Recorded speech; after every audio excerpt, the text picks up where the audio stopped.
18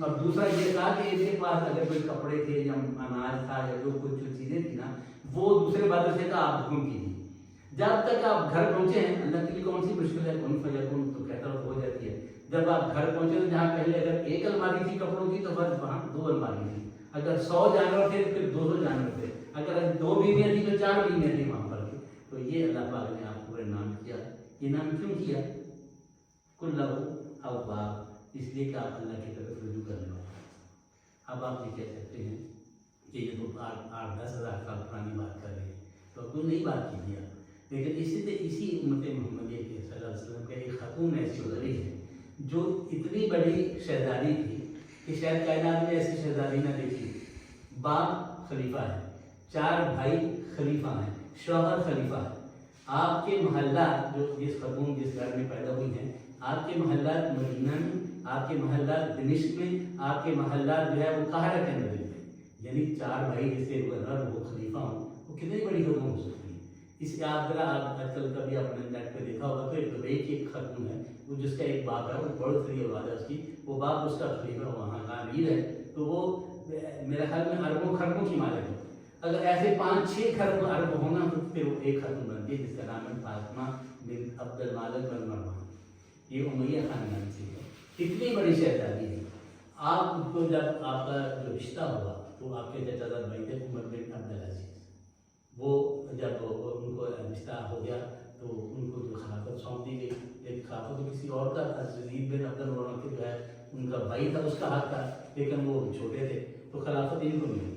جب انہیں خلافت ملی تو یہ خاتون بڑی پڑھی لکھی تھی, تعلیم سے علم سے بہت پیار کرنے والی خاتون تھی. تو جب ان کا نکاح ہوا اور عمر بن عبدالعزیز بھی شہزادے تھے, یعنی ایسے اب اس زمانے کے اندر سوٹ پہنتے تھے بندہ تصور نہیں کر سکتا تھا. اور سونا تو عربوں کے اندر آج بھی رواج ہے, تولوں کے حساب سے نہیں ڈالتے خاتون کو, کلو کے حساب سے ڈالتے. تو کتنا سونا ہوگا ان کے پاس, کتنے جواہرات ہوں گے. بلکہ ایک ہیرا ایسا تھا جو کسی کے پاس بھی نہیں تھا. اتنی مالدار خاتون. جب خلافت کی ذمہ داری آئی آپ کے سر کے اوپر تو آپ نے سب لوگوں کو جمع کیا. آپ نے رشتے داروں کو دیکھیے, یہ آپ جتنی جاگیریں لیے پھرتے ہیں, آپ جتنا مال لیے پھرتے ہیں, آپ کے پاس جتنا بھی جو مال و اسباب ہے یہ اصل میں قوم کا ہے, وطن کا ہے, اس کو آپ واپس کیجیے. ان سے واپس لے لیا. آپ کی بیوی کے پاس بھی ایک جگیر تھی, ان سے بھی کہا بھائی آپ کی جگیر واپس کرے.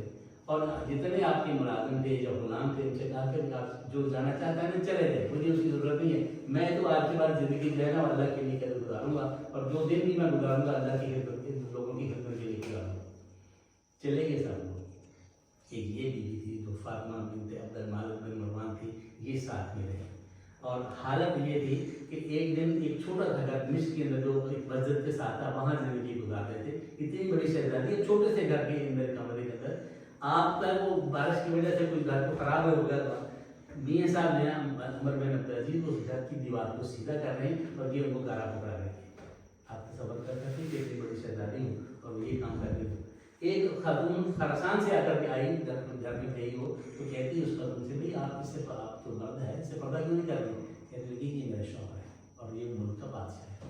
یہ خلافت کی سارا کچھ ہوتے ہوئے خاتون جو تھی اس نے اپنے شوہر کے وفا کی, اور شہزادی تھی جو اتنی بڑی اس نے چھوڑ کر کے اپنے شوہر کے لیے جو ہے وہ فقیر اختیار کر لی. اب اس کے بعد ہوتا ہے کہ خشیہ ربا, جو اللہ سے ڈرنے والے ہیں. اللہ سے ڈرنے والے وہ لوگ ہیں سنیں, آپ اللہ کا اوپر جو خیر کو دیکھ کے اس کو اوپر ایمان لاتے ہیں. لیکن ایک ایسا ہے غیب کے اوپر کہ آپ گھر میں اکیلے ہیں, آپ کو کوئی دیکھ نہیں رہا ہے, آپ کمرے کے اندر ہیں, نیٹ کا موبائل آپ کے پاس ہے, پوری دنیا کی برائیاں آپ کے سامنے ہیں, لیکن آپ اللہ سے ڈرتے ہوئے کسی برائی کو آپ چھیڑتے نہیں, کوئی ٹک نہیں کرتے, کوئی کلک نہیں کرتے ہیں. آپ اللہ سے ڈرتے ہوئے ان برائیوں سے بچتے ہیں اور اپنے آپ کو جواب دہ سمجھتے ہیں کہ مجھے اللہ قیامت سے مجھے پوچھنے والا ہے. یہ ہے اصل میں خشیت باللہ, اللہ سے ڈرنے والے جو لوگ ہیں وہ اصل میں تنہائی میں بھی ایسے گناہ نہیں کرتے ہیں کہ جس کا جو اللہ کے سامنے جواب دینا پڑے. بلکہ عبداللہ بن مسعود رضی اللہ کہتے ہیں کہ ایک بندہ جو رب سے ڈرنے والا ہے وہ اصل میں اس کے اوپر ایک پہاڑ کے ایک چھوٹا سا مچھر کا جتنا بھی گناہ ہو اس کے ناک پہ بیٹھے تو کتنا ڈرتا ہے, تو اس طرح وہ ڈرتے ہیں اللہ سے کہ اللہ مجھ سے کوئی چھوٹے سے چھوٹا گناہ نہیں ہو. اس کے اندر چوتھی تیسری بات ہے وہ ہے حفیظ, حفاظت کرنے والے. حفاظت کرنے والے کا مطلب یہ ہے کہ وہ اصل میں آپ اپنے ایمان کی حفاظت کر رہے ہیں, آپ اپنی نمازوں کی حفاظت کر رہے ہیں, آپ اپنے روزوں کی حفاظت کر رہے ہیں, آپ جتنے بھی دنیا کے اچھے کام ہیں ان کی حفاظت کر رہے ہیں, تو اللہ پاک آپ کو کہتا ہے پھر کے لوگ ہیں ان کو اللہ کے ڈرنے والے کی جو تیسری صفت ہے ان لوگوں کی, میں ان کے لیے میں نے جنت تیار کر رکھی. تو یہ اللہ سے ڈرنا دن دیکھے, اس کا مطلب یہ ہے کہ آپ تنہائی میں بھی ایسا کوئی گناہ نہ کریں جس سے اللہ پاک ناراض ہو. چوتھی بات یہ ہے کہ وہ رجوع کرنے والے ہیں. گناہ تو سرزد ہو جاتے ہیں, ایسی بات نہیں, انسان ہے, کبھی نہ کبھی تو گناہ ہو جاتا ہے, لیکن وہ جیسے ہی ان سے گناہ ہوتا ہے پھر وہ پلٹ کر اللہ کی طرف آتے ہیں اور توبہ کرتے ہیں. یہ چار کام کرنے والے جو لوگ ہیں, ایک تو اواب اللہ کی طرف رجوع کرنے والے, ایک جو خشیت اللہ سے ڈرنے والے, ایک حدود اللہ کی حدود ہیں ان کی حفاظت کرنے والے, نماز روزہ حج زکات یہ پوری طرح سے ادا کرتے ہیں. اور چوتھی بات یہ ہے کہ اللہ کی طرف رجوع کرنے والے دل ان کا نرم ہوتا ہے, اور جیسے ہی کوئی گناہ سرزد ہو جاتا ہے تو اللہ کی طرف پلٹتے ہیں, توبہ کرتے ہیں, اس سے معافی مانگتے ہیں. یہ چار چیزیں کرنا کوئی مشکل کام نہیں ہے.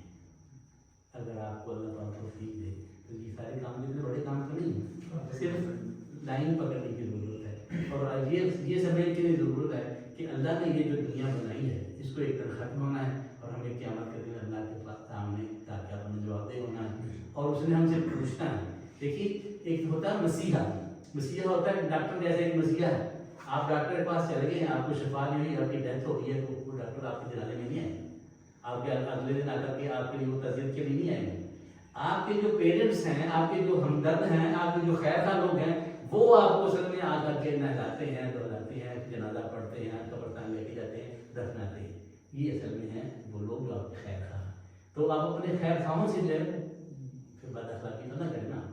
جو لوگ آپ کے لیے اتنا اچھا سوچ رہے ہیں, جنہوں نے آپ کو یہاں بھیجا ہے, ان کی استطاعت ہے یا نہیں ہے یہ الگ بات ہے, لیکن آپ نے سوچا انہوں نے کہ نہیں ان کی زندگی برباد ہو رہی ہے, اس کو سیدھے راستے پہ لانا ہے, تو آپ کا پھر حق بنتا ہے کہ ان کا حق ادا کریں اور توبہ اور استغفار کریں, اور جتنا وقت یہاں رہنا ہے خوشی سے رہنا ہے اور اللہ کی رضا سمجھ کے رہنا ہے.